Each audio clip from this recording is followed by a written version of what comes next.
With the coronavirus all over the news, it's hard to imagine how we can safely hold a PI planning event with this virus that's now impacting all of us.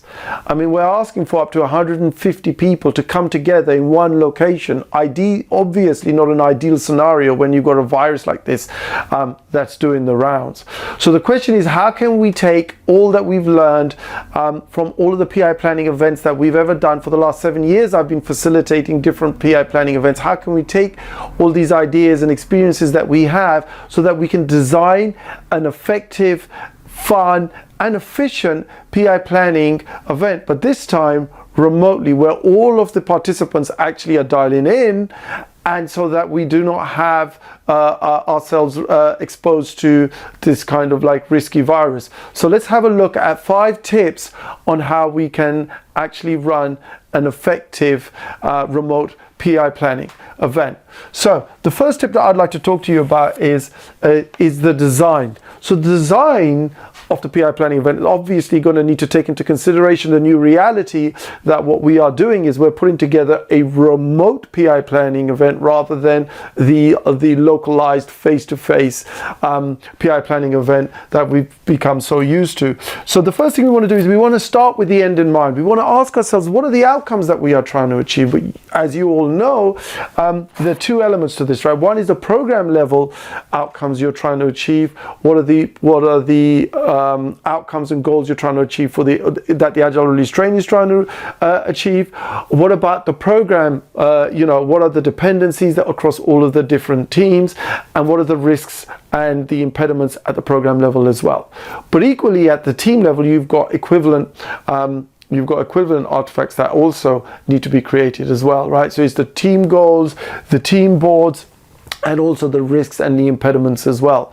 However, for us to achieve this, we now need to start to have a look at the overall agenda, right? Because the agenda, if you cast your mind to the standard safe agenda that's on the screen at the moment, if you have a look at that, then that needs to be radically changed so that we can have something that's appropriate for a remote audience as well. So if you think about it, people that were, your agenda would be fairly straightforward, right? Inside a standard safe setup, because you just have one agenda that everybody would be dealing with within a room, and they would go to their breakout areas. Now we need to set up multiple different sessions with different groups of people as well. We'll talk more about that in a moment.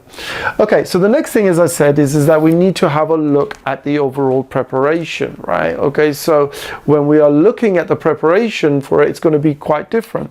We need to have a think about, as an individual, how does an individual prepare for that, right? We want to make sure that we provide them with guidelines. We want everybody to have a quiet place over there. We want to make sure that their webcam is working.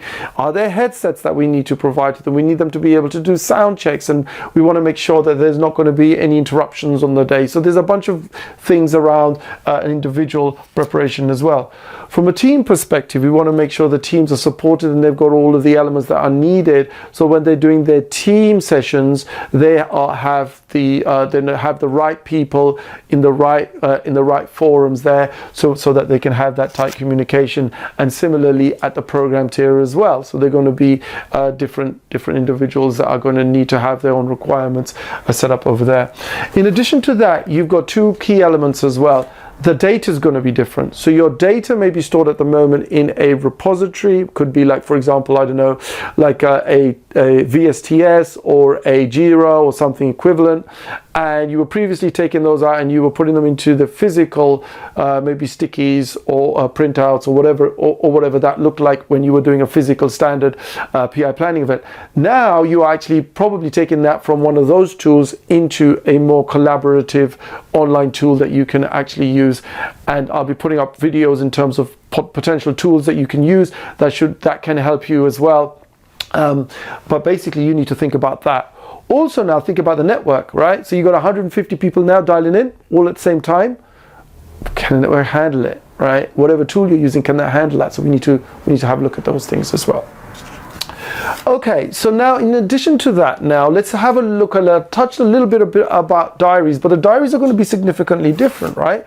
Because before, what you would have had is you would have a situation where you would have had everybody with one invite, and basically they would work to that, and you would block out their 2 days and you would have the agenda in there. But now what we have is we're going to have some single sessions where everybody is there. We need to have everybody dialing in. You're going to have some sessions where each teams are going to be breaking out. Okay, you're going to have Scrum of Scrums with the release train engineers and the Scrum Masters.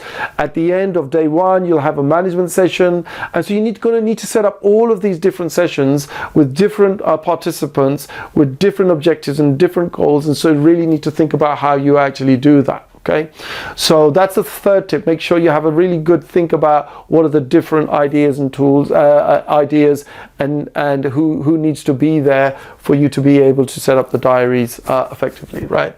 Fourthly is the tools. Tools are now taking on a very important role. You're going to be talking about lots of different things, right? Let's have a look at some of these things that we have over here. So what are the tools that we're going to be using? What are the tools we're using for collaboration? What are tools that we're using for the communication? What are the web tools we're using, right? For like a web camera, for example, a webcam, or are they going to be on? Are they going to be off? Bandwidth considerations to take into consideration. What is our policy going to be like, right? Okay, do we have a muting policy, right? Do we have a status policy?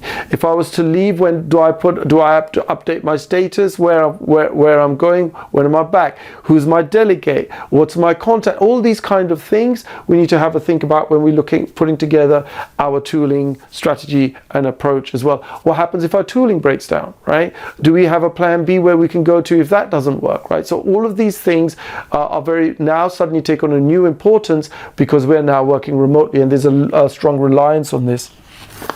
And finally, I want to talk to you a little bit about some of the practicalities of this. So now the nature of the way in which we are actually now planning the event is now changed, right? So before, obviously, the expenses would be around your venue, your food, and stuff like that, basically, right? Okay, now it's shifted from, these kind of real world on-premise, on-site kind of expenses to probably a shift to more tooling, right? Maybe you might need to spend more money on like licensing now. You might need to spend more money on headsets or tools or whatever else you actually need to enable and facilitate that collaboration. So just something to bear in mind as well. So there are something that you need to have a think about as well. So there you have some 5 tips over there. Design for your remote interactions, prepare, make sure your diaries are set up, focus on your tools, and bear in mind that your budgets could change as well, and that could have impacts as well if you have to cancel some hotels, etc., and you're not within the time window, then that could have financial implication as well. Hope you find that useful. If you'd like more information or more help on remote PI planning, visit us at www.sprintzero.com. directly message me. I'm happy to help in any way I can. You can just pop over your quick questions, and if you leave them in the comments, I'll do my very best to get back to you to try and help you in your remote PI planning. Good luck, stay safe, and make sure that you prepare well.